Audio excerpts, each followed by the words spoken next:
So just to close off that section about the wine of free pardon, on page 163, John has been trying the wine of free pardon along the way and spitting it out because it tastes horrible to him. So sometimes he just says, I'm not going to drink it. This, of course, makes the other characters kind of suspicious of him and makes him kind of wonder about himself, too.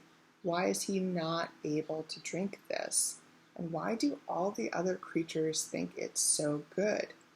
So on page 163, sorry, I know the pages don't matter to you unless you have a copy in your hand, which you probably don't.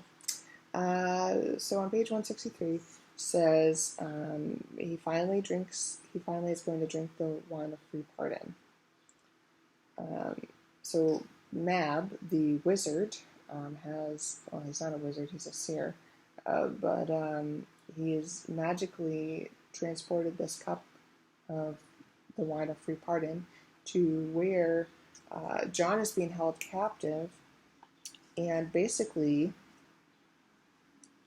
he is about to drink it before he performs his heroic act, which is to try to kill Lord Lunacy, actually.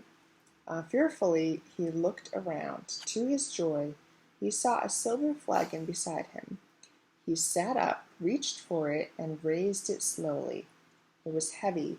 The wine inside was dark, and as he stared at it, he remembered the night when he had spat it out, had thrown the wine in Mab's face, and then flung the cup away. What had it tasted like? He could not remember. It was not the wine that had bothered him, but what was it? He raised the flagon to his lips and tasted. Powerful emotions tugged at his chest. He breathed deeply and tilted his head back, gulping the contents of the flagon greedily. The wine tingled in his mouth and throat. A warm fire flooded his body. He lay back, letting the flagon tumble onto the carpet. His shame and guilt at first seemed to be crushing him. But as the fires inside him burned on, he knew he was being set free. Tears flowed from his eyes, and he let them flow. His arms and legs were shaking. The shame and guilt were evaporating, leaving in their place a huge contentment that swept over him in waves of fire and light. He closed his eyes and let his body tremble. And so basically, this is a turning point for John. It's a foundational moment where he has made this choice that he is going to follow the changer no matter the cost. And he's figured out at this point that Lord Lunacy isn't really who he says he is. He had this special stone that kind of revealed to him Lord Lunacy's true identity as this evil dragon rather than this nice-looking man that he was seeing before him. So, after that whole debacle, he will have to meet the Goblin Prince and have kind of a showdown, and I won't give away any of the ending of this book to you. However, the last thing I just want to touch upon is how John White deals with grief in here. So basically, the character John has lost his mother and his father, and then he loses his grandmother at the very beginning of the book before he gets into the land of Anthropos. So all during his journey through this magical land, he's at different points thinking about his parents or thinking about his grandmother and kind of processing that.